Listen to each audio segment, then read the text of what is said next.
All right. I'm Evan Bierman. This is the Domestic Draft Podcast. Dan is out today, but today on the show, we're going to have a special guest here. We're going to discuss some Chicago beer history, fill you in on some of the big breweries in the city, and get all things Chicago beer, all of our questions answered.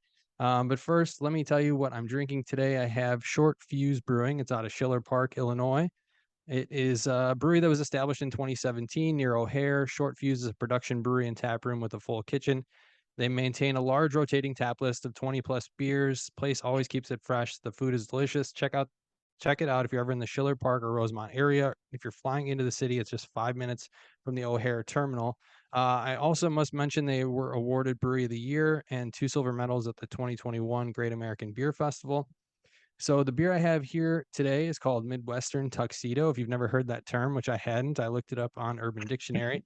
It means you're wearing a khakis shirt and tie, but no jacket. So that was the term that I was unfamiliar with. So little knowledge for you there. So this beer is a 5.5%. It gets a 3.62 on Untapped. It's what's known as a wet hop pale ale. And if you're not familiar, wet hopping refers to the state of the hops being used. They're still fresh and full of moisture, as opposed to dry hopping, which typically refers to the point in the brewing process the hops are added, which is most often late in the brewing process during fermentation. But don't just take my word for it. I have a special guest joining me today. His name is Mike Zoller. He's at Mike Zoller on Twitter. He is a Chicago beer editor for porchdrinking.com. You may have seen him on Instagram at Chicago Beer. Mike, thanks so much for joining me. Yeah, thanks so much for having me, Evan. Yeah, absolutely.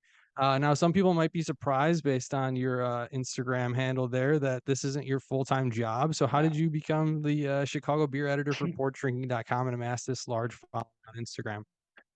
So, started with porch drinking because a bunch of us who went to school together, we went to Miami University. We all wrote for the school paper or did the radio in some regards. And after we all graduated, we all went to our different areas. We're in DC, Chicago, Denver, somewhere else I'm sure I'm forgetting, but we were all about.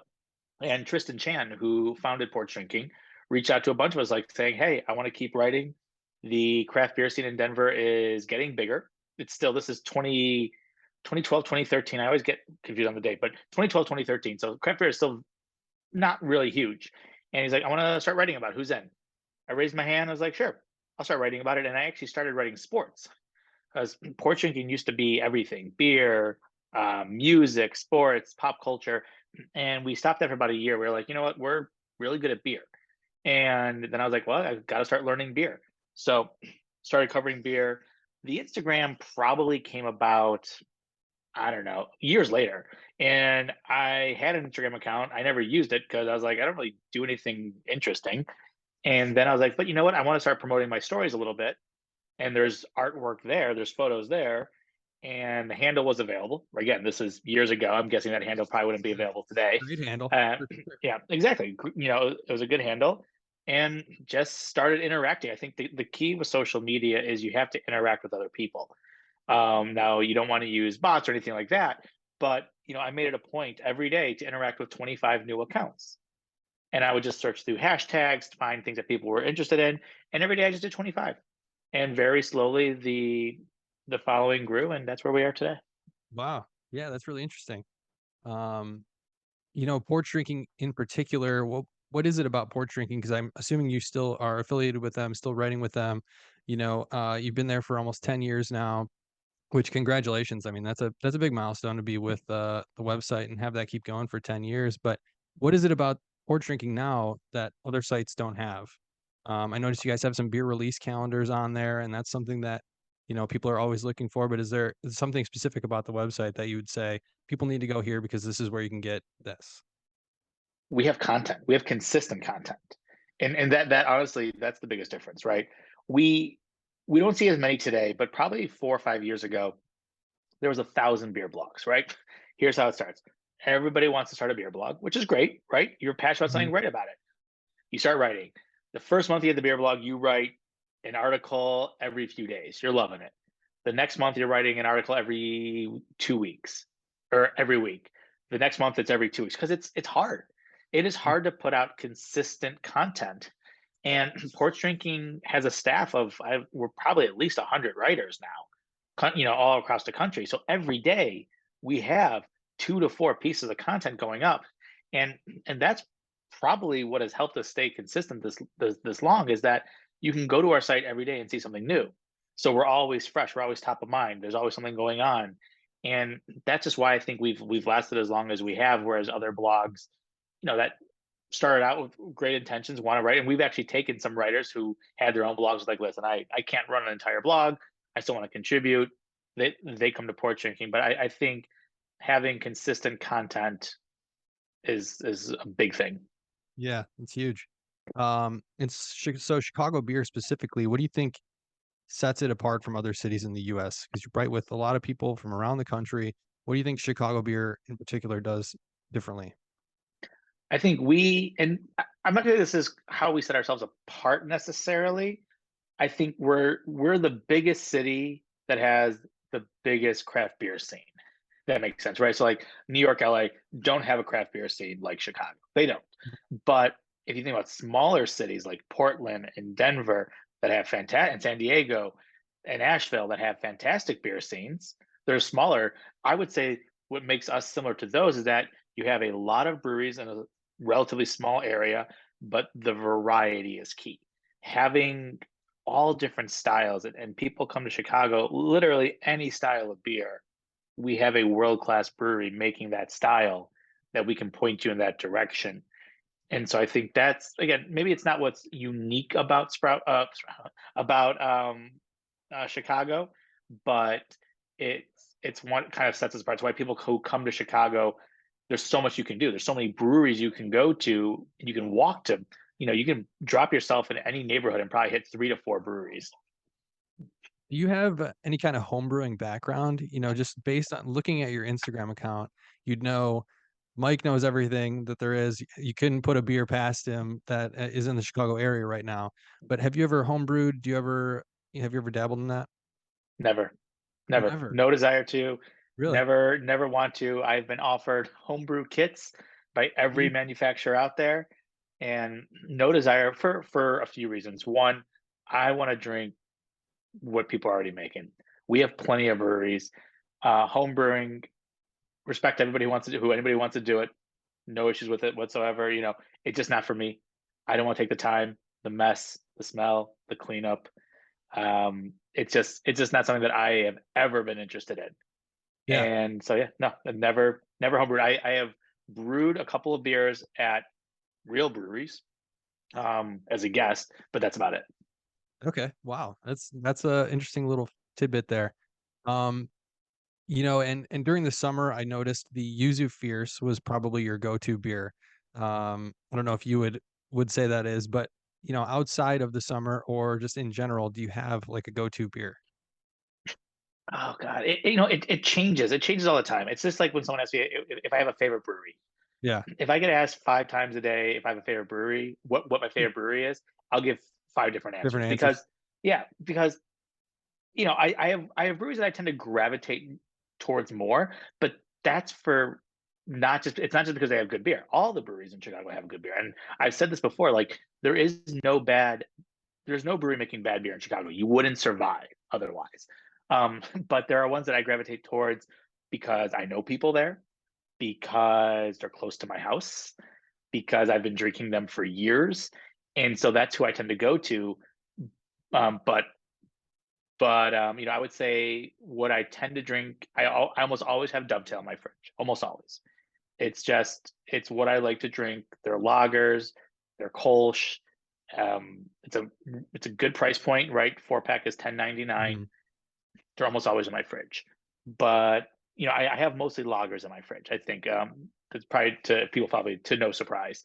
I'll usually have a couple of hazies in there. I'll go to Beer Miscuous and grab some one-off cans. But if I'm buying like a 4 pack, a 6 pack, a 12 pack, it's going to be lagers. The only exception is probably Anti-Hero from Revolution. I like to stock that.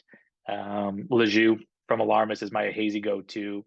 But then again, I'm always looking for what else is out there, and I live very close to Beer Miscuous, so I like the ability to make my own 6 packs because it's rare that I ever want to buy like a 12 pack or something. I want to try 6 different beers because we have so many options here in Chicago. Yeah. No, I love beer Miscues. Dan actually, he couldn't be with us tonight, but he used to live right next door to Beer Miscues, so we were there all the time. 6 this was probably like 6, 7 years ago, when they, I think, like, had just first opened too, but now it's like a that's like the mecca. I mean, you can get any beer you want from that spot, so, we haven't talked about it enough on this show. Check out Beer Miscues if you're ever in the Lincoln Park area. Um, but, you and I talked before the show, you're a dad now. I have a little one as well, and for me, it's always trying to find a kid-friendly brewery. Mhm. Every if somebody asked you, you could probably tell them, "Yeah, any brewery will let you bring a kid in there." But I think there's some that are set up better for that than others. Do you have, like, a favorite spot for you and the family to go to? Yeah, we actually brought the little guy to Midwest Coast several times already. So I really like Midwest Coast, dog friendly, kid friendly. In the summertime, great patio, but just a really, you know, kind of chill brewery. It's not super close to us, but there's easy parking around there, so we can bring the stroller. It's opens for the stroller. We have one of those giant Uppa babies, that Mhm. drive like a tank, but they're awesome. But Midwest Coast, and then also Metropolitan. I haven't brought them to Metropolitan yet, but I know people love to bring kids to Metropolitan, so that'll be probably his next voyage out. Okay. Yeah, Metropolitan is a great spot over there right on the water, especially during the summer. Great spot to Right. check out. I live really close to there. And if you're in Chicago during the holidays, zoo lights and Lincoln Park Zoo are a must. I saw you made a trip there recently. We What did. did you think of the beer selection? And, uh, you have a favorite holiday beer, I guess, would be the follow-up question to that. 'Cause I did the brew uh, lights, the day before, and then I went to the zoo yeah. lights the day after with the family. They had the same beers for brew lights as they do for the zoo lights, but I'm curious what your favorite was of that selection. So when I went, so just Sunday, so a couple days ago, um, they had beer at the cafe, and there was six different options. Actually, I took a picture of it and I posted it to Twitter because I was curious to see what people thought of beer prices. Because there are some more expensive beers, but they were also higher ABV beers. I will actually ended up going with Son of Juice. It's usually if that's out there and there's nothing else that really kind of got me excited. I always know Son of Juice is a really solid hazy IPA. So I went Son of Juice. The beer festival at the zoo. I know that one. I haven't been to that in a couple years, but that is a fun event to just kind of walk around, try beers while having the zoo lights. But no, I went with Maplewood Son of Juice on Sunday at zoo Yeah, lights. that's a classic. That is a classic. Alright, I'm gonna take you back a little bit, with some Okay. Chicago beer history here. So there is a question at the end of Mm, this, but just let me get to it. So okay. post-prohibition and up until the late '90s, early 2000s, macro brewers really ruled the beer scene in Chicago. Milwaukee's Miller Company buys notable Chicago brewery Meisterbrau and its recipes outright in the early '70s. Meisterbrau's light recipe would then be used and renamed to Miller Lite. By 1978, Chicago had only one remaining brewery, closed its doors that same year. For the next 10 years and up until Goose Island was founded in 1988, and for the first time in Chicago's history, they were entirely absent from the brewing industry. Today, we've talked about it a little bit here. It seems like most restaurants and even some museums want their own collaboration beer. Bird's Nest is a spot that Dan and I frequent often. They have a beer with Spiteful. Parsons Chicken and Fish has a beer with Revolution. Field Museum has a beer with Off Color. The list goes on and on. What do you think contributed to this large boom in microbrewing from that point through today? And where do you see the future of Chicago beer, 5, 10 years from now? So let's see. So what contributed to the rise of breweries? You know, I think it took a while for it to catch on, craft beer, right?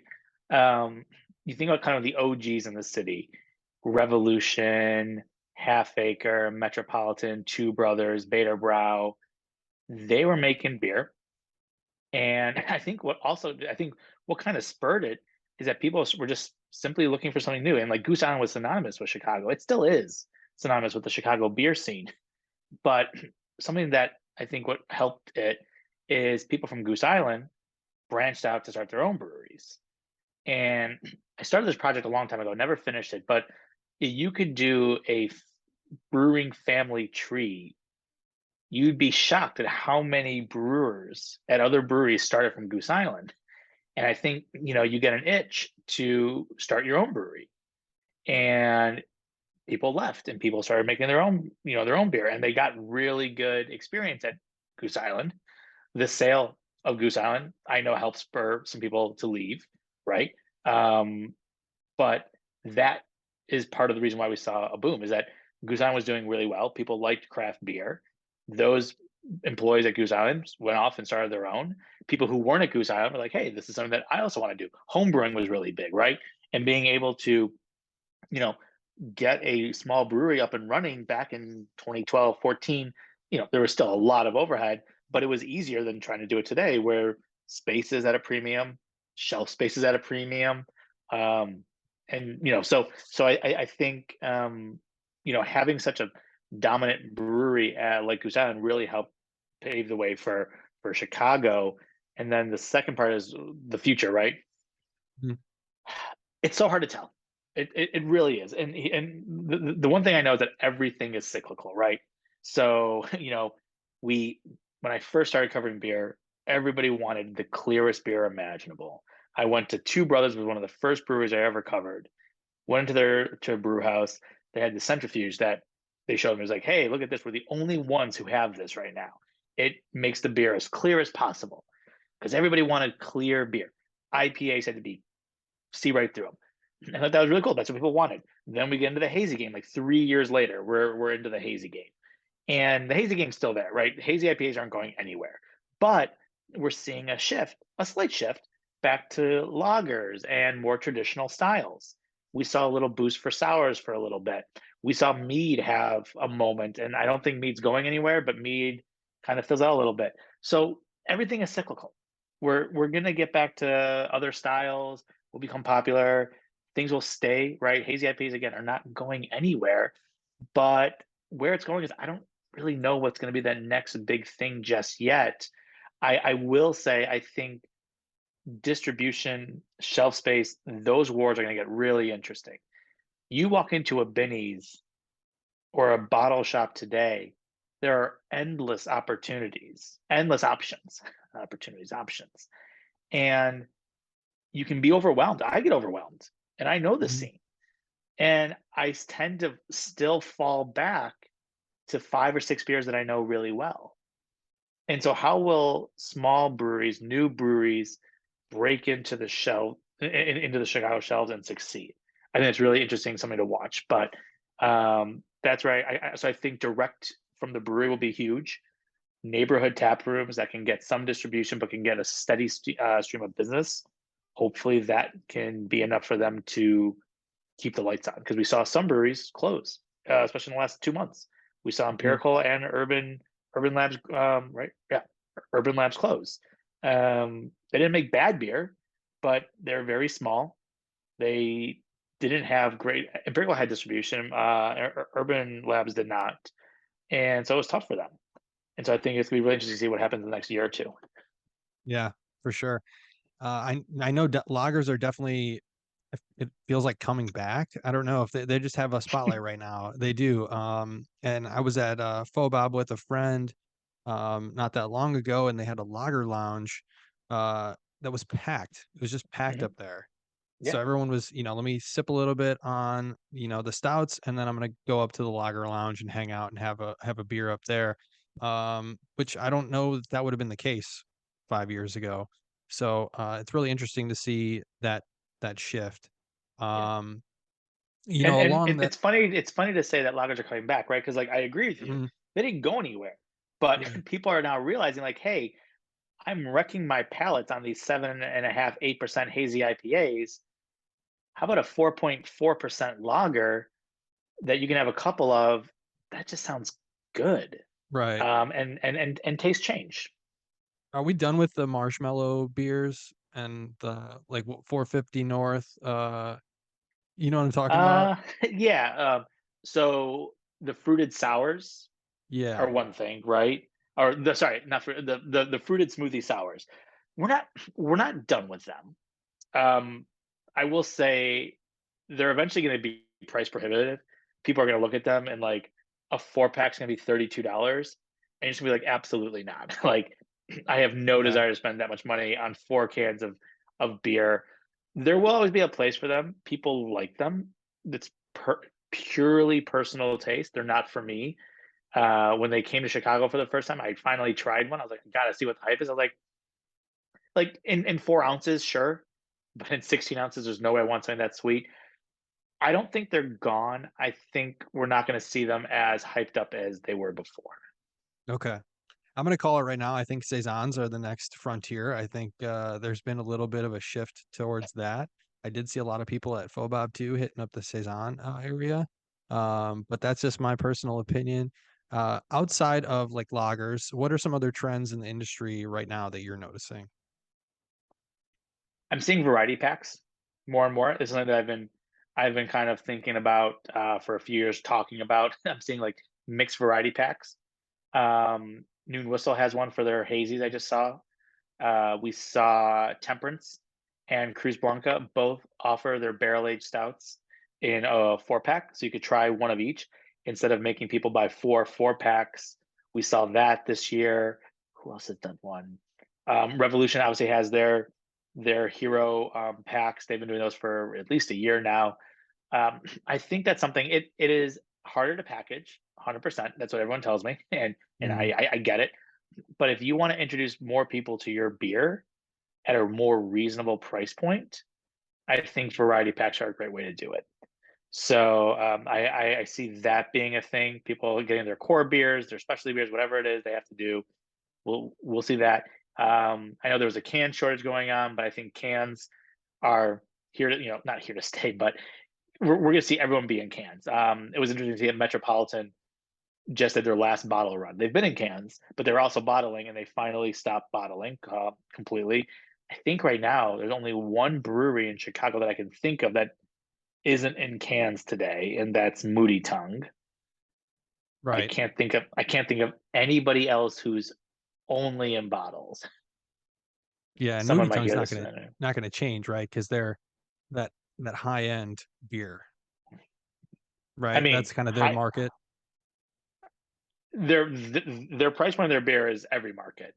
Mhm. They can think what they want to be is whatever, but their beer isn't any more high market than any other beer. Um, so but yeah, they're still in bottles. I could see the thought process there, right? Like they think bottles like, higher class, but I don't know if that's if I would believe that or not. But yeah, I think they're the only ones who are actually still in bottles 100%.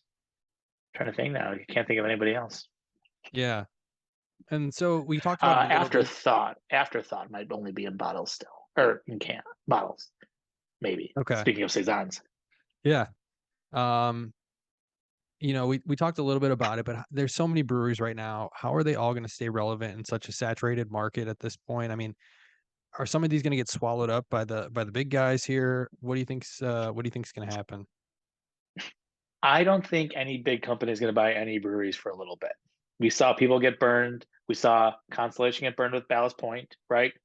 Um, I don't see big breweries buying smaller breweries right now. What will happen is it's gonna be a battle of distributors in Chicago are gonna play a big role in this. How are you gonna get your beer the best shelf space, the best kind of what do you call it? Just the best trying to think of the word, but making sure that people know who you are and can have your beer. Um, it's gonna be really interesting to see. I will also say one thing: I don't think we're gonna see a lot of out of market breweries come in year round. I think that's gonna go away.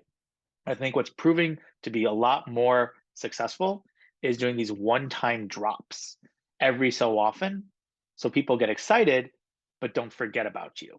There's only a couple of breweries that have really succeeded outside of Illinois that have come to Chicago and have stayed relevant. One of those being Toppling Goliath, but um, you know, Jester King, Beechwood. Um, I heard Trillium. I heard Trillium's coming to Chicago. I haven't confirmed that, but um, they're doing these one-time drops to get people excited, but then they're quickly leaving the market because again, you don't want to be a what do you call it? You don't want to be a beechwood sitting on the shelves because yeah, we'll get excited for a week and then you'll get lost because we have so many other things. So I think Mhm. that's another trend that's gonna be coming around is we're not gonna see a lot of out of market breweries come into the market full time. They'll do calculated drops. But yeah, going back to circling back to the original question, like what is going to happen? I think we'll see more breweries close. I think that will happen again. We saw two close within a couple of weeks of each other, and Finch is all but done for now. Really? If Yeah, yeah, they sold their production facility to Old Irving, so I'm not sure where Finch goes from here. Their beer was served at the Perch, like that was kind of like their brew pub, Yeah. but um, yeah, I'm not really sure. And don't ask me who's going to close next because I don't want to play that game. No, no, no, I'm But not gonna ask you. I do like the Perch, though, that's a good yeah, spot. Yeah. yeah. So like that's where Finch. That was kind of like their home base. Mhm. But I think we will see more close simply because there is a lot in the market. And here's the other thing too: as other types of drinks options get more popular, beer is going to have to battle that. Beer is going to have to battle seltzer, RTD cocktails, non-alcoholic beer. There's a lot of factors that are going to come into account. The recession, if there's a recession or the economy, people aren't, they're going to have less money to throw around. Beer and everything is going to take a hit, and so I'm curious to see what happens over the next year or two with beer. Yeah. So you mentioned other drinks. I saw, your post on Twitter about a new holiday drink you were suggesting everyone try, the Peppermint Sport Pepper Malort. Is that, Yep. gonna be something that you're bottling pretty soon and shipping out or what? So that's just Nice Lounge. They like to infuse their Malort seasonally, and so they've always had not always they've done candy cane Malort for quite a while now. Each time during the holidays, but just today they're like, you know what, we took candy cane and we took sport peppers and we put them together, and it's interesting. I've had sport pepper Malort with a little heat to it, and I've had candy Mhm. cane Malort. There's peppermint if you can get those 2 to balance out a little bit, you get, like, a little sweetness, a little spice like, sweet and spicy, Yeah. Malort, it could be good. I would try it. Okay. Yeah, I mean, I would try it too for sure. Um, alright, I got one more question for you. It's from, one of my friends, he works in the industry. He is wondering, what breweries do you think do a great job of keeping their fan base excited for new releases, and how do you think they accomplish that? I think Revolution does a great job of it. I think the way you have to do it is through social media. Their content is great. They brought on someone dedicated to create social media content. That's the beer That aficionado, right? well, that's That's Doug. So his Doug is a handle? chief strategy. So no, so Doug was doing it. Doug brought on somebody full time, so Doug doesn't do it. So Doug can do more high level things. Okay. But Doug himself is really great at social media, and you can see where Revolution's kind of direction is through Doug's point of view, which I think is great. Mhm. But outside of that, they have Marty, Marty, who is their head of barrel. Um, he is tweeting and getting people excited. He's like, I'm in the brew house. I just tried this. I'm blending this, giving people access to the behind the scenes through your brewers, through your brewery gets people excited. It's why people love Deep Star. It's why because they hear about it, they see the hype, they have videos, they have graphics. They do a really good job. Goose does a good job of it too. With all the resources they have, they do really good videos about Bourbon County, the history of the variant, and hey, look at all these barrels. There's something to be said about the power of social media to reach beer drinkers, to get them excited. It's how they know who you are. So breweries need to be on social media. They have to have someone dedicated to it. It can't just be the brewer taking a picture, the owner taking a picture. You have to be consistent, you have to be engaging, you have to provide information, and so breweries that do really well at social media have a chance, smaller ones too, have a chance to kind of get their way into the fold, right? And be well known. Got it. Mike, thanks so much for what beer were you drinking with me, by the way? You're having a beer with me. Ah, I was drinking insufficient clearance. This is a hazy IPA, but it's a 5 percenter. not a pale ale, just a hazy IPA from Sketchbook. This is one of the OG hazy IPAs in the city of Chicago, actually. It's real good. Really? All Yeah, right. There you have it, Mike Zoller. Thanks so much for being here. Again, he's on Twitter at Mike Zoller, Chicago beer editor for porchdrinking.com. So check out Porch Drinking. And then he's also on Instagram at Chicago Beer. Definitely give him a follow on Instagram if you are not already. Thanks again, Mike. absolutely. Thanks, All Evan. right. Thanks again to our guest, Mike Zoller. Again, he's on Twitter at Mike Zoller. That's Mikezoller. And on Instagram at Chicago Beer. Great handle. Check that out and give him a follow. All right. The Fantasy Football League of Podcasts is wrapping up. Domestic Draft actually snuck in as the sixth seed playoff bound. We got Wolfpack Fantasy Football Podcast, Official Butthole, Flex Fantasy Football, The Sports Dude Hines Show, Sports Nonsense and Whiskey, and then us, the Domestic Draft Podcast. I want to say a big thanks to the podcast who did not make it. It is Losing Sucks, the Fantasy Football Schmucks, the Two Pointers Podcast, Bears Nation Podcast, the Moose Knuckle Podcast, Legit Football Podcast, North Sports Podcast, the Pay Dirt Profile Podcast. Go check out their pages. Give them a follow on Twitter. They're doing amazing work as well. And, while we're on the topic of fantasy football and the playoffs, I'm going to give you a few names here to just check your waiver wire, see if they're out there, whether you have a buy or not. I would pick these guys up. They should not be out there. The first one being Zonovan Knight. He is running as seemingly the lead running back for the New York Jets, who have one of the best playoff schedules down the stretch here. I would grab him for sure. Jerick McKinnon had a huge night the other night, 30 plus fantasy points, probably propelled some people into the fantasy playoffs himself there. But I would pick him up as well. He seems to be the running back you want in Kansas City. Donovan Peoples-Jones looks good with Deshaun Watson. I would grab him. Amari Cooper's also dealing with an injury, so if Peoples-Jones is out there, you're going to want to grab him. And then Elijah Moore is having a resurgence now. Corey Davis is hurt, but they have Garrett Wilson on one side, and they needed another receiver. Elijah Moore is stepping up. He actually had more targets, I believe, than Garrett Wilson this last game, and Moore had a great season last year. All right, fast fact before we get out of here. It's going to go back a little bit further with the Chicago beer history since we had Mike on. All right. Around 1835, the first brewery to make a real impact on Chicago was founded by William Haas and Conrad Sulzer. They were German speaking immigrants. They arrived from New York and were quickly producing hundreds of barrels of beer annually.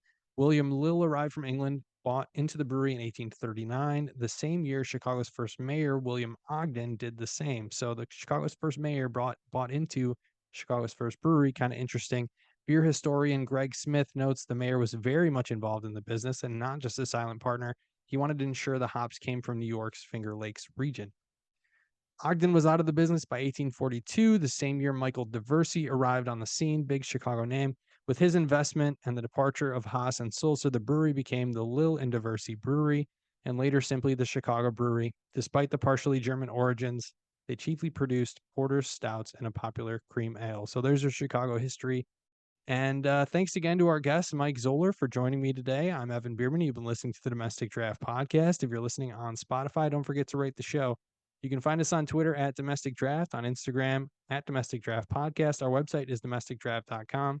And you can watch the show on YouTube. Just search up Domestic Draft and drop us a sub. Thanks again for listening. Cheers.